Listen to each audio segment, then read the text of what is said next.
Southern Gothic is a podcast that explores the history behind some of the American South's darkest days, greatest mysteries, and most chilling ghost stories.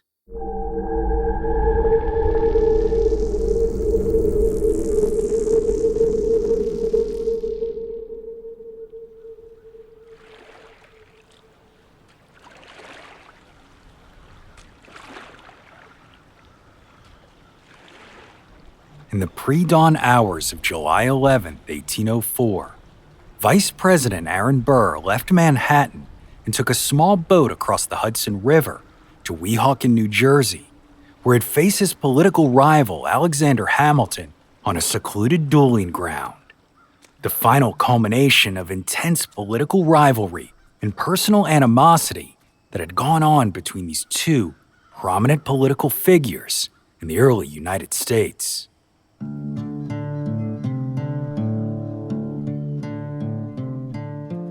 Hamilton, a founding father and the first Secretary of the Treasury, was a vocal leader of the Federalist Party, and Burr, a skilled lawyer, was the Vice President of the United States under Thomas Jefferson. For years, Hamilton had made it his personal mission to thwart Burr's political aspirations, whom he purportedly deemed a, quote, dangerous man. But what had finally caused the men to take their differences to the dueling ground was a series of insults Hamilton allegedly made against Burr that were reported publicly in the Albany Register. Burr was irate and, feeling his honor was being called into question, demanded an explanation, but Hamilton was evasive, and the situation escalated over the following weeks as a number of letters were sent back and forth between Hamilton, Burr, and their appointed seconds to try and resolve the affair. But as we all know, these attempts proved futile. So on July 11, 1804, just a few minutes after 7 in the morning, Aaron Burr and Alexander Hamilton stood 10 paces across from each other with pistols in hand. But according to one of Hamilton's biographers, Ron Chernow, Hamilton gambled on the fact that Burr would not shoot to kill. Hamilton knew that if Burr did shoot to kill, that Burr would be branded as a murderer, and it would ruin his career. Tragically, Hamilton's assumption was wrong. What happened next is somewhat shrouded in mystery, but upon the signal, 2 shots were fired and Hamilton was struck in the abdomen. The bullet penetrated his liver and then lodged in his spine. He was then quickly ferried back to Manhattan, where he died the next day after 31 hours of agonizing pain. As for Burr, well, he was entirely unharmed and quickly left the scene in fear of legal prosecution. But just as Hamilton had believed, Aaron Burr's actions on that fateful day marked the beginning of the vice president's political downfall.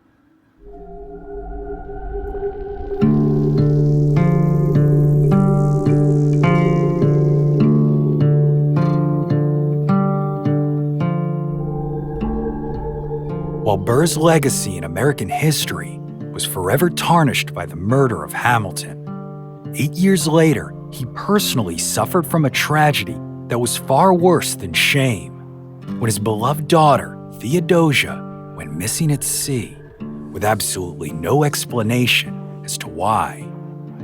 A mystery that has endured for over 2 centuries, perpetuated by wild speculation that includes everything from pirates and warships to local lore and even ghosts. My name is Brandon Schexnayder, and you are listening to Southern Gothic.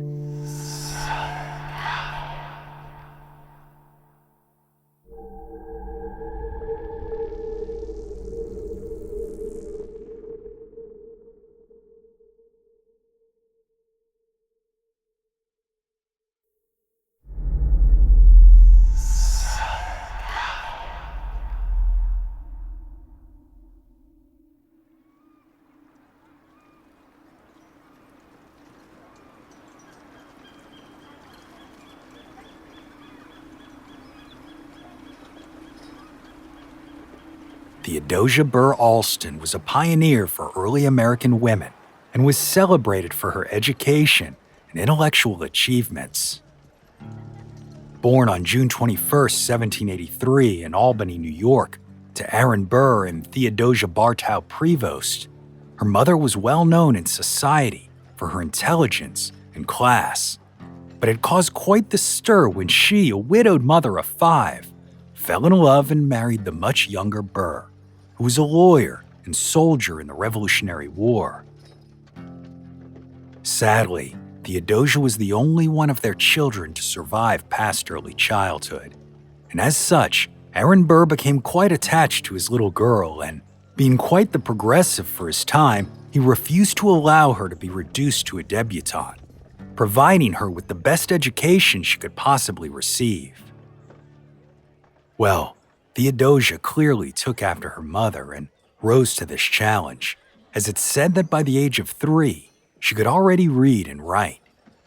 Burr biographer James Parton described the young girl's success in his 1858 book, The Life and Times of Aaron Burr, which he dedicated, quote, to the memory of Theodosia, the daughter. In her 10th year, she was reading Horace and Terence and the original Latin, learning the Greek grammar, speaking French, studying Gibbon, practicing on the piano, taking lessons in dancing, and learning to skate. She was precocious and was accounted a prodigy. It's quite likely that during her life, Theodosia was the most educated woman in the country. But unfortunately, no matter how much was invested into that education, it could never really prepare her for the numerous personal tragedies and struggles that she'd endure throughout her life. The first of which having occurred when she was only 11 years old, when her 48-year-old mother passed away from stomach cancer in 1794. By the time this happened, Theodosia and her father were already pretty close, but after her mother passed, the pair became each other's most treasured companions, and throughout the rest of her life, as her father was off pursuing his political aspirations, Theodosia regularly corresponded with him as a way to not only connect, but also to practice her composition. And of course, being the devoted father that he was, Burr responded to each and every letter. Over the years, they exchanged thousands of these letters, and today that correspondence offers a unique view into the young woman's life, demonstrating how close the pair really were and how proud Theodosia was of her dad, a pride that never wavered, even later in life when Burr's reputation began to wane. You appear to me so superior, so elevated above other men. I contemplate you with such a strange mixture of humility, admiration, reverence, love, and pride.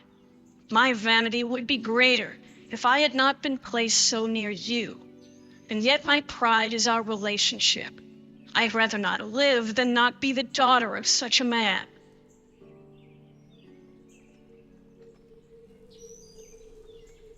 Then, in 1800, when she was only 17 years old, Theodosia fell in love with a wealthy planter from South Carolina named Joseph Alston. Alston was a lawyer by trade, but at the time, what he was really known for was being the wealthiest man in the state, having owned an extensive rice plantation that consisted of over 6,250 acres and 204 enslaved people. The pair wed on February 2, 1801, and while some have claimed that the union was a bit transactional, as Alston had political ambitions of his own, and Theodosia might have been codependently looking for a way to alleviate her father's debts, it's clear from letters that they genuinely enjoyed each other's company and were quite in love. Also, an interesting side note here is that Theodosia and Joseph were actually the first pair of newlyweds to honeymoon at Niagara Falls. Well, only several months after their nuptials, they had the good fortune of witnessing Aaron Burr sworn in as Vice President of the United States. And the following year, the young couple welcomed their one and only child, a son named Aaron Burr Alston. although they affectionately like to call him Gampy.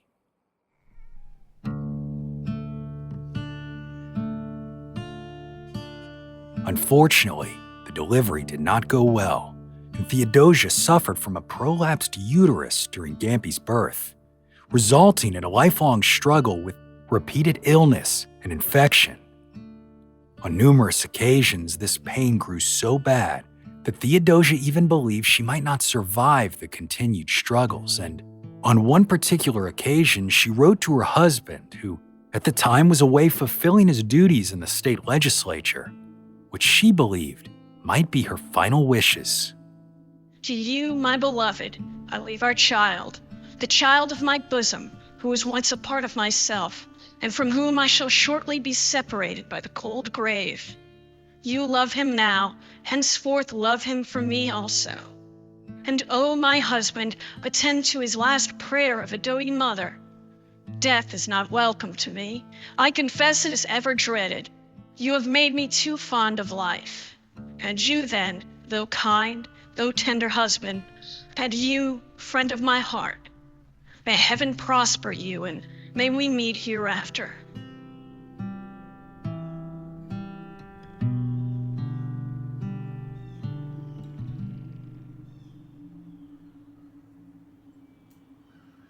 Obviously, Theodosia survived the extreme pain, but it became apparent early on that she was struggling to adapt to life in South Carolina, whether it was due to the culture or the isolation of living on a plantation, since after all, she was used to city life up north. So soon enough, Theodosia began spending half of her time up in New York with her father. Yet this arrangement did not last for long, as on July 11, 1804, Aaron Burr became what is possibly now one of the most notorious figures in American politics when he shot and killed his political rival in a duel. Facing murder charges, Burr fled New York, and a series of events then took place that we're not going to get into here today.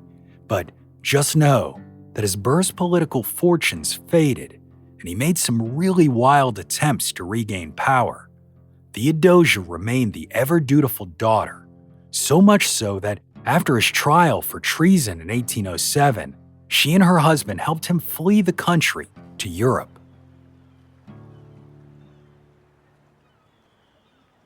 For the next 5 years, Burr lived in exile, and although Theodosia's health continued to deteriorate, likely the product of what is now believed to be uterine cancer, she never stopped advocating for her father, regularly writing to the Secretary of the Treasury and even First Lady Dolly Madison, begging for assistance in helping him to return. What indeed would I not risk once more to see him, to hang upon him, to place my child upon his knee, and again spend my days in the happy occupation of endeavoring to anticipate his wishes. But if the physical and emotional pain that she endured during that time wasn't bad enough, the joy that Theodosia felt upon her father's return in May of 1812 was short-lived, as the following month, her beloved son, Gampy, contracted malaria and died at their home in South Carolina. The boy was only 10 years old. There is no more joy for me. The world is blank. I have lost my boy. You can only imagine the anguish Theodosia felt, and it's said that the only thing that kept the grieving mother alive in the aftermath of her son's death was the possibility of seeing her father once again. Unfortunately, the War of 1812 had commenced, and this was not going to be an easy task. Aside from the fact that Joseph Alston had been elected governor of South Carolina that year and as such couldn't accompany her due to his responsibilities leading the state militia, the trip up to New York was through an active war zone infested by pirates and enemy combatants. Obviously, Alston was quite concerned by this and did not want his frail, grieving wife to go alone, but he also knew that he could not stop her. So he reached out to his close friend and physician, Dr. Timothy Green, and arranged for him to accompany her to New York aboard the Patriot, a quote, famously fast ship which had originally been built as a pilot boat, but was commissioned by the United States to serve as a privateer vessel during the war. Alston then used his position as governor to write a letter requesting safe passage of the vessel from the British Navy, and on December 31st, 1812, Theodosia, Dr. Green, and her maid boarded the schooner at the port of Georgetown. Joseph Alston accompanied his wife onto the vessel, gave her a heartfelt kiss goodbye, and then returned to dry land as the Patriot took to sea. Theodosia was finally going to be reunited with her beloved father. Unfortunately, the ship never arrived, and that sweet, loving goodbye that Governor Alston shared with Theodosia was the last time he would ever see his bride.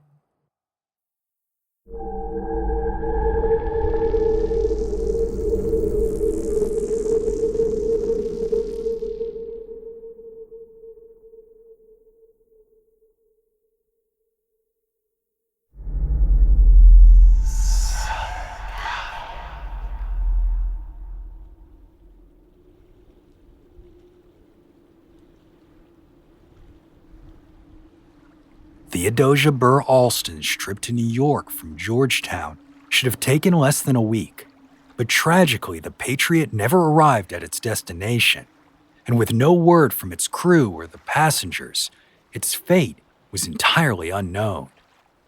As you can expect, both Alston and Burr were overcome with fear and concern and began frantically corresponding back and forth in the hopes that they might find some answers or maybe even a little bit of hope.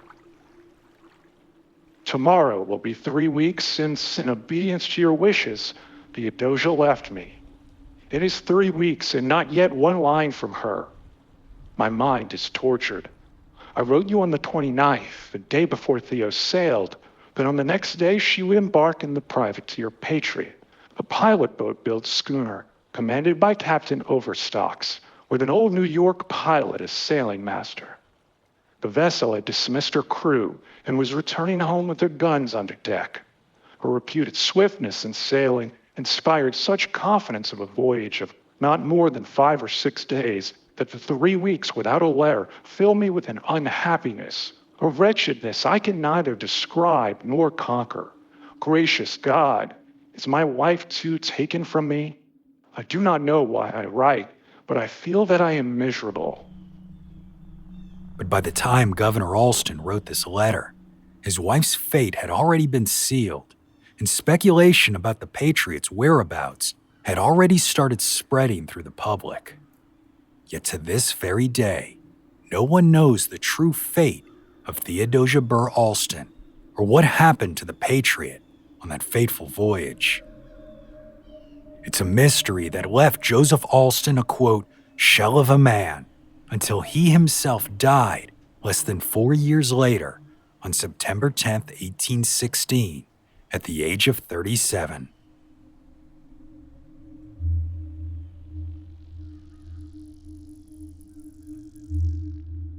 But as you might expect, a mystery like this, with an individual who has as high a profile as the notorious former vice president's daughter, there was quite a bit of attention placed on solving it, and dozens of theories were thrown around, some, of course, more outlandish than others.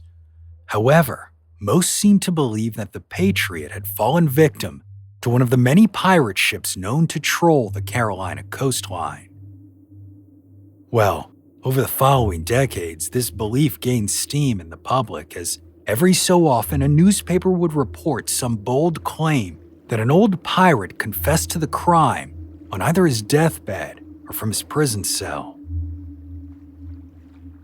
The first was from John DeFargus and Robert Johnson in 1820, 2 men who were privateers aboard the Patriot.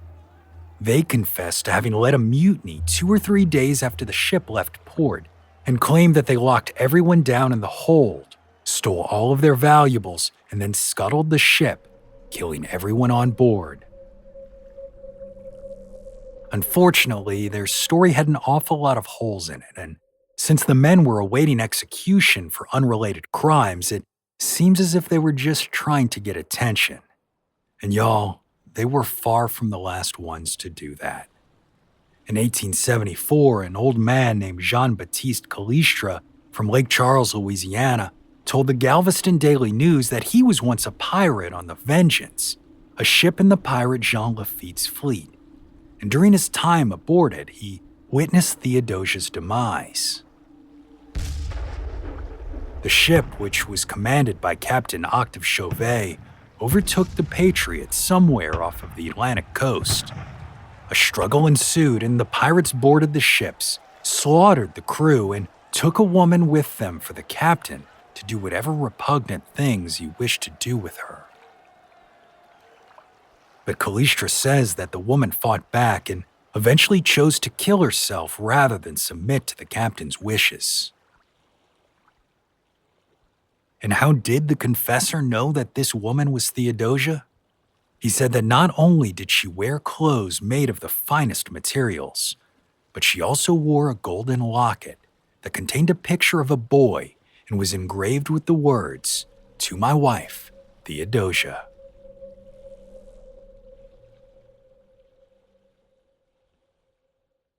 Now, there are far too many claims like Callistre's for me to possibly discuss them all in one sitting, but the most infamous supposed confession was from an old sailor named Benjamin F. Burdick, known as Old Frank. As reported in the 1878 edition of the New York Times, the one-time pirate told a minister's wife on his deathbed that he had been part of the crew that ransacked the Patriot. He said there was one lady on board who was beautiful appearing, intelligent and cultivated, who gave her name as Mrs. Theodosia Alston. When her turn came to walk the fatal plank, she asked for a few moments' time, which was gruffly granted her. She then retired to her berth and changed her apparel, appearing on deck in a few moments clad in pure white garments. And with a Bible in her hand, she announced that she was ready. She appeared as calm and composed as if she were at home, and not a tremor crept over her frame, or a pallor overspread her features as she walked toward her fate. As she was taking the fatal steps, she folded her hand over her bosom and raised her eyes to heaven.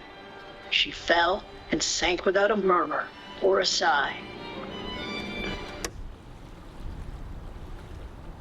Theodosia's biographer, Charles Felton Pidgeon, spent an entire chapter of his 1907 work, Theodosia, the First Gentlewoman of Her Time, exploring the claims made by Mrs. Macomber, the minister's wife who attended to Old Frank. Aside from several small inaccuracies, Pidgeon writes she was awful consistent with the story over the years. And aside from some little details here or there, he eventually ended the chapter by claiming, quote, "Men have been executed on the strength of circumstantial evidence much weaker than this." Of course, the most fanciful tale to emerge from the mystery is one that we've covered here on Southern Gothic in an episode titled The Legend of the Female Stranger. This particular story revolves around the grave of an unknown woman that's located in the St. Paul's Episcopal Church graveyard in Alexandria, Virginia.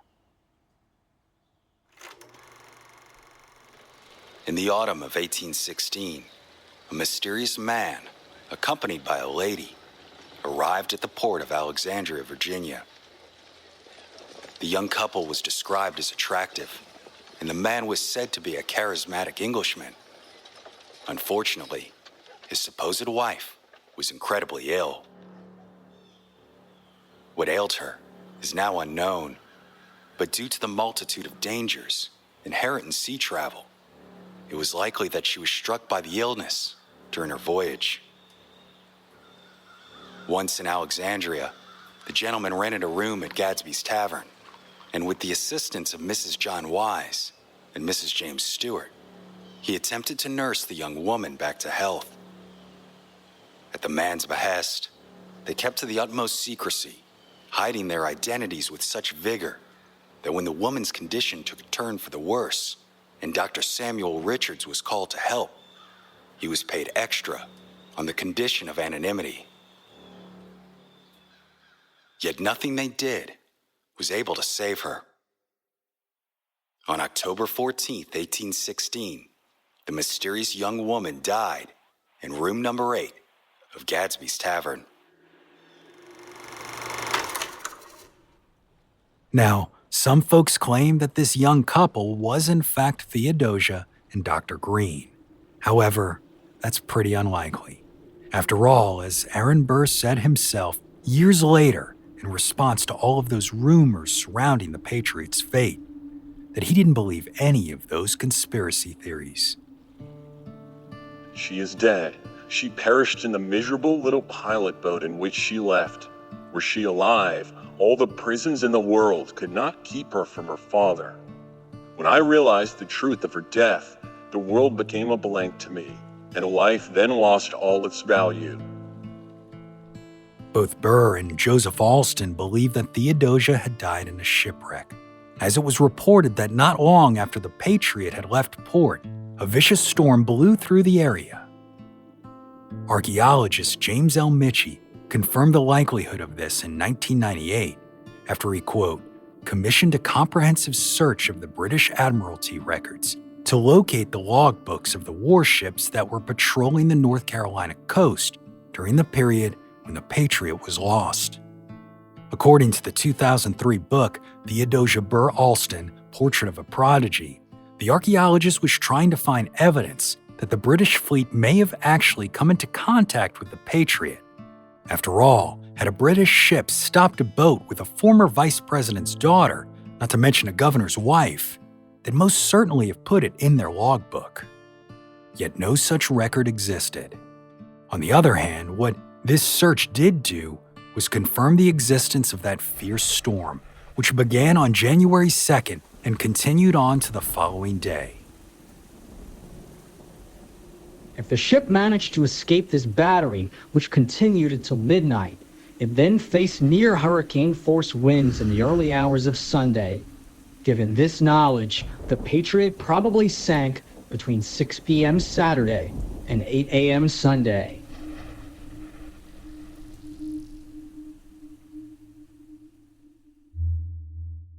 In spite of all of this, though, there seems to be only one piece of physical evidence to have survived the Patriot's final voyage. A portrait discovered on the wall of an old woman's shack on Nag's Head in 1869, a painting that Theodosia had supposedly taken with her as a gift for her father. Well, Dr. William Gaskins Poole found the portrait when he and his daughter made a call to assist an elderly woman named Polly Mann. Mann told the doctor that her deceased husband was a wrecker who scavenged ships that washed up on the beaches, and that this particular item came from a ship that they had found decades ago, before they had met. She told him that her husband claimed that the empty ship they had found had no signs of a violent exchange or anything like spilled blood or the like, although it was in disarray, with trunks clearly thrown open and belongings strewn about as if they had been rummaged through, an indication that it very well could have been boarded by pirates who forced everyone to walk the plank. Poole's daughter claimed that then, after the woman told them the story of how she acquired the painting, she showed her and her father a number of relics from that ship, including black silk dresses and other items that were likely owned by a woman of means. So Dr. Poole was convinced this must be Theodosia, and he spent the rest of his life attempting to authenticate the portrait, which is now on display in the Lewis Walpole Library at Yale. Unfortunately, even after almost 2 centuries of scrutiny, there's no way of ever knowing if that portrait is in fact the daughter of Aaron Burr.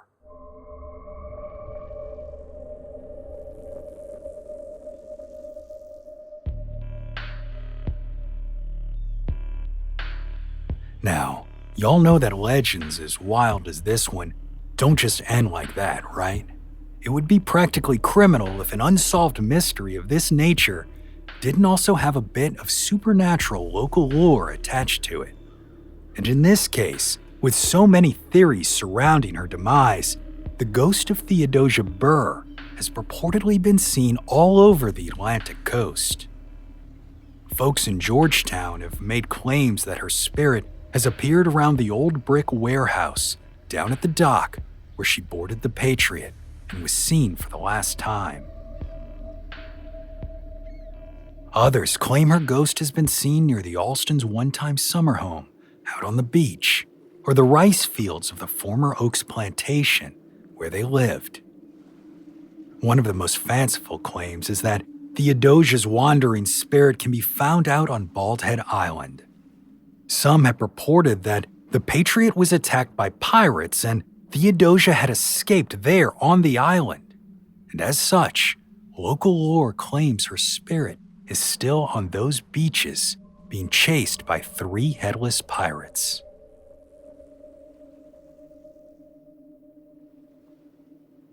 The most infamous story, though, took place in 1944 and made national headlines when a Coast Guard ship on the lookout for Nazi spies and traitors saw the image of a woman walking along an otherwise secure coastline.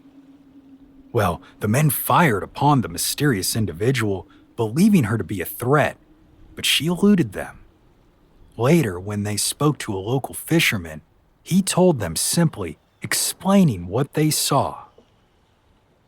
You'll see her again, but you won't capture her, and it'll do no good shooting at her either. Bullets can't harm her. In the winter of 1941, when submarines were bad, I was out one night and saw her. She kept pointing out to sea. She was crying. She seemed to be wanting to show me or tell me something. I didn't understand, but before dark, there was an explosion where she'd pointed, and I saw a burning tanker sink. If I'd understood her, we'd have had planes and sub-chasers from Norfolk in time. That's why I think she wants to prove that the Burrs ain't traitors. Ghosts are like that, you know. That's mostly why they walk.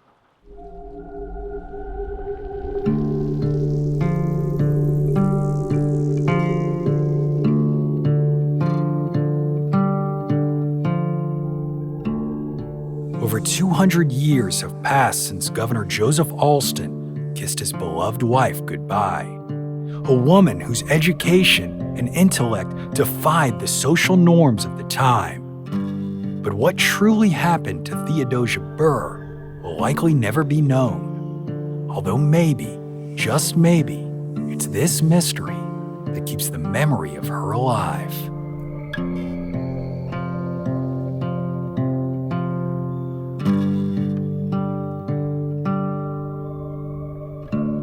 My name is Brandon Schexnayder, and you are listening to Southern Gothic.